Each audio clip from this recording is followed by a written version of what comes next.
వేదిక మీద ఉన్న కమ్యూనిస్ట్ నాయకులు, ఓంకార్ మీద అభిమానంతో వచ్చిన అనేక మంది పెద్దలు, ఆనాటి స్మృతులు మొత్తం గుర్తు చేస్తూ ఉద్వేగానికి గురి చేస్తున్న అనేక మంది తల్లులు, అక్కలు, చెల్లెళ్ళు, ఇంత పండు వెన్నెల్లాంటి లైట్ల మధ్యన ఆకాశమెత్తు ఓంకార్ గారి స్తూపం కింద కమ్యూనిస్టులందరూ ఒక్క తాటి మీద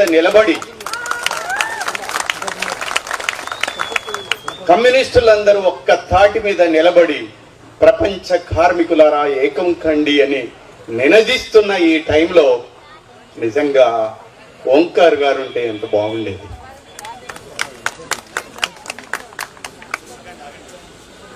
ఈ తెలంగాణ నేల చెమట చుక్కలతోటి, శ్రామిక వర్గ చెమట చుక్కలతోటి తడిసిపోయింది. ఈ తెలంగాణ నేల నెత్తూరి డేరులతోటి తడిసిపోయింది. ఈ తెలంగాణ నేలలో ఎక్కడికి పోయినా కానీ పౌరుషం పాటలు ఉవెత్తున వస్తా ఉంటాయి. దీనికి ఎవరు కారణం? ఒక పక్క ఓంకార్ లాంటి విప్లవ యోధుడు ఈ గడ్డ మీద నుంచి తెలంగాణ నైజామును హోరాహోరి మట్టి కనిపించడానికి తుపాకీ ఎత్తు పెట్టిన పౌరుషమే మా అందరిలో కవిత్వం అయి పారుతుంది. మరొక పక్క నల్లగొండ జిల్లాలో భీమిరెడ్డి నరసింహారెడ్డి తుపాకీ అందుకొని నైజాం సర్కారుని గడగడలాడించిన చరిత్రే మమ్మల్ందరినీ కూడా కమ్యూనిస్టులుగా మార్చింది. నేను చిన్నవాణ్ణి, మహబూబాబాద్ మా గూరు, నేను పూరి గుడిసెలో బతుకుతున్నాను.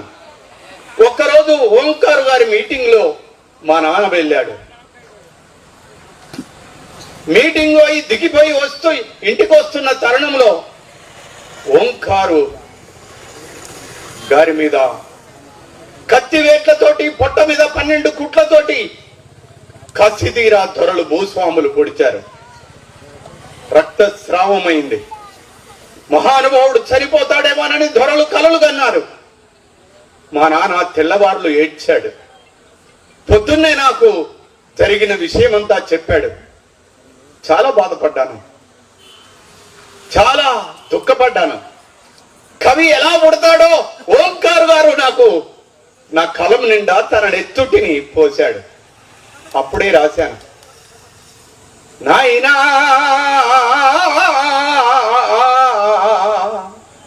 నీ మట్టి కాళ్ళకు దండమే ఓ నాయనా.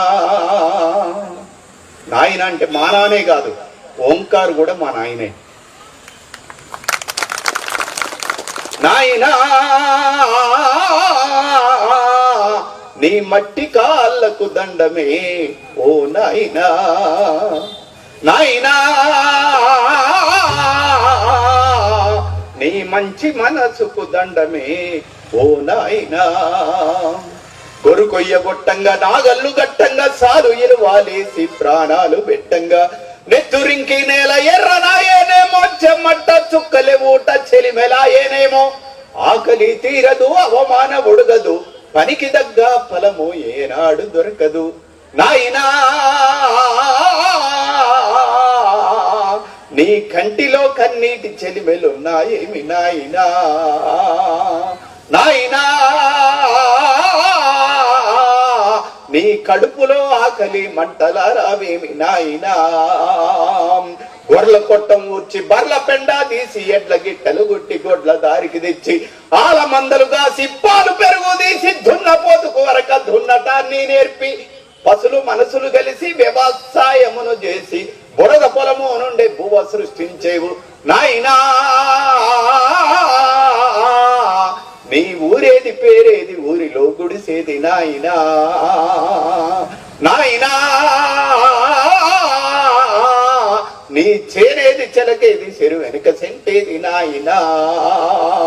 చేను చూడాకుంటే పానమాగాదాయే, అడవి పందులు వస్తే నిదుర పట్టాదాయే, కంటి చూపున తీసి చేను కంచెల దాటి మంచె పైన చేరి తెంచి పాటలు పాడి నాయనా. నువ్వు పాట పాడితే చేను పొట్టకొచ్చి నాది నాయనా నాయనా నీ మాటలింటూ కంకి పాలు ఓసుకుంది నాయనా నువ్వు సుట్టదాగేది అమ్మకు చుట్టేది నువ్వు కళ్ళు దాగితే అమ్మకు తెచ్చేది అమ్మ నువ్వు గడిసి ఆడి పాడుతుంటే కష్టం అన్నది మరిసి కడుపుబ్బ నవ్వేది నాయనా మన పేదోళ్ళ గుడిసెలే ప్రేమ కానా వాళ్ళు నాయనా నాయనా మనకు ఎండ బావులే గాని హెచ్చు తగ్గులు లేవు నాయనా కాళ్ళకున్నా చెప్పు చేత పట్టుకొని తల రుమాలు తీసి కడుపు గట్టుకొని డప్పు కొట్టే కాడ దరువులేసే కాడ బొట్టు పెట్టే కాడ బోనమెచ్చే కాడ పటేళ్ళు పటవారు ఊర్లోకొచ్చే కాడ నాటు కోడితో పిల్ల రాతిర ఏ కాడ నాయనా నువ్వు కచ్చడాల ముందు కుక్కల ఉరికేవు నాయనా నాయనా ఊరి కుక్కలన్నీ నిన్ను చిత్రంగా చూసేవి నాయనా కసి పెరుగుతున్నది రసి గారుతున్నది ఆగడాలే రోజు కాగడవుతున్నవి నైజాము గుండెల్లో గుబులవుతున్నది ఊరి దొరల ముట్టి పట్టుడుతున్నది నైజాము గుండెల్లో గుబులవుతున్నది ఊరి దొరల ముట్టి పట్టుడుతున్నది తుమ్మల శేషయ్య ధలము గడిలోకొచ్చి ఊరి దొరలను బట్టి వర్లంగా చంపిరని నాయనా నీ కథలు వింటూ నేను కమ్యూనిస్టు నైతి నాయనా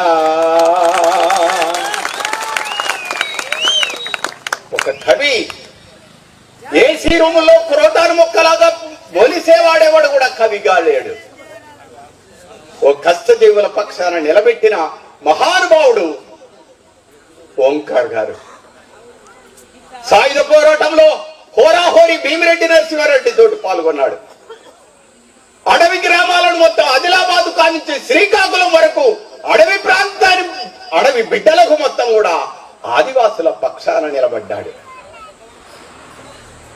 తుపాకీ కింద పెట్టవలసి వస్తే బాధతోటి కింద పెట్టాడు భూములు పంచాలన్నాడు అసెంబ్లీని కూడా ఒక వేదిక చేసుకున్నాడు ఇంత గొప్ప డెమోక్రాట్ నేను ఎక్కడా చూడలేదు ఈ రోజు వరకు కూడా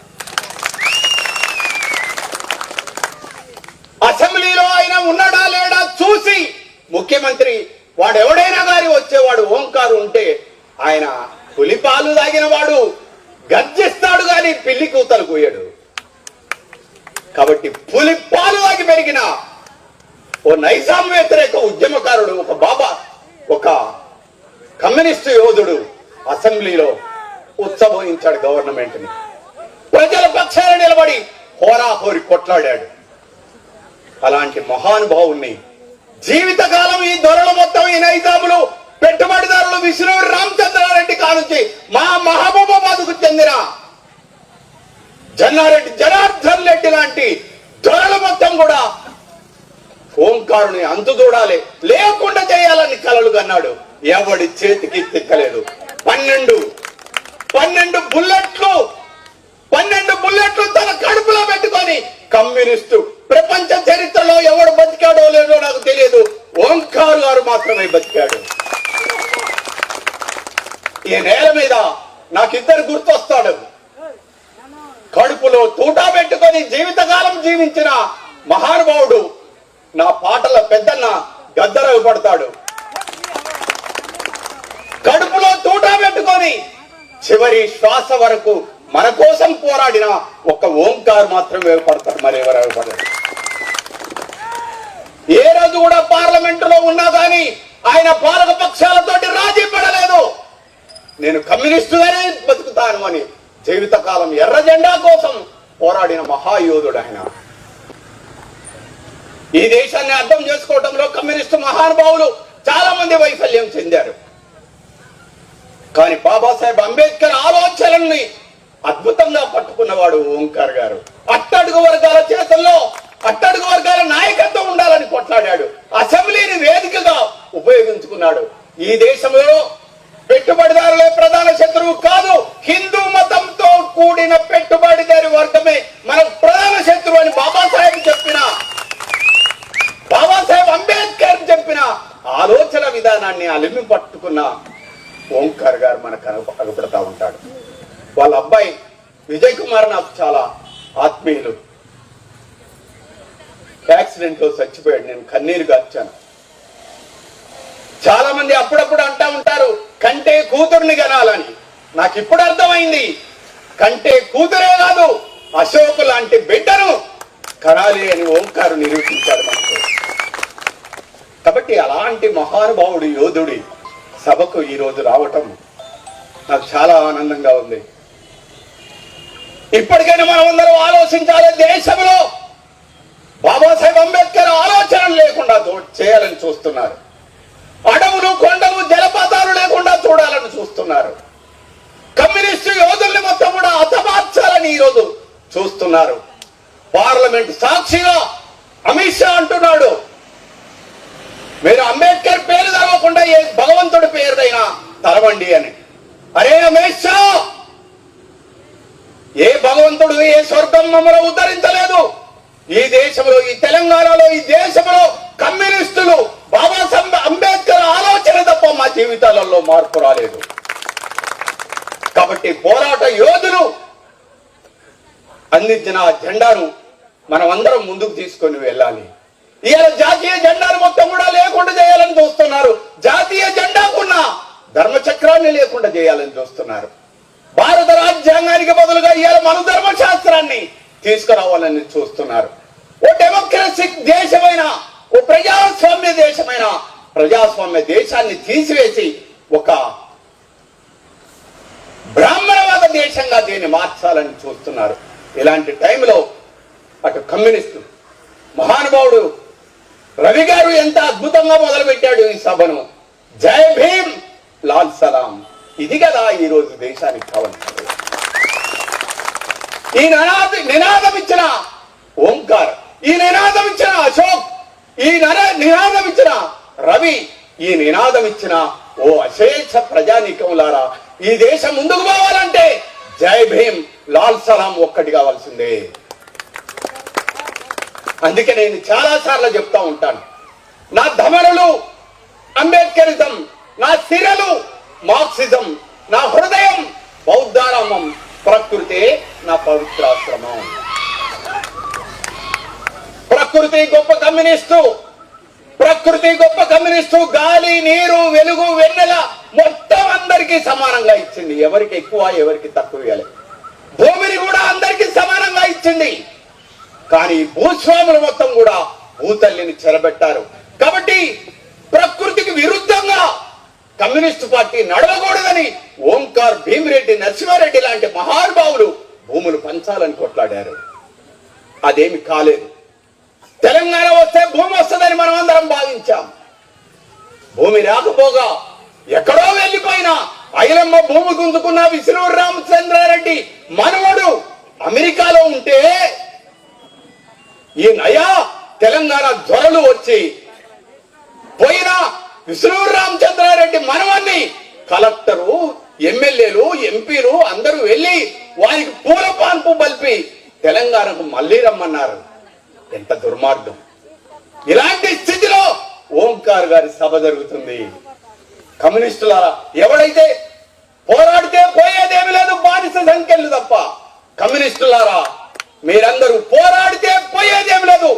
మన కమ్యూనిస్ట్ పార్టీ వెనుక ఉండే బ్యానర్లు ఉన్నాయి చూసిన, ఆ బ్రాకెట్లు తొలగిపోవాలి. కమ్యూనిస్ట్ పార్టీ ఒక్కటే ఉండాలి.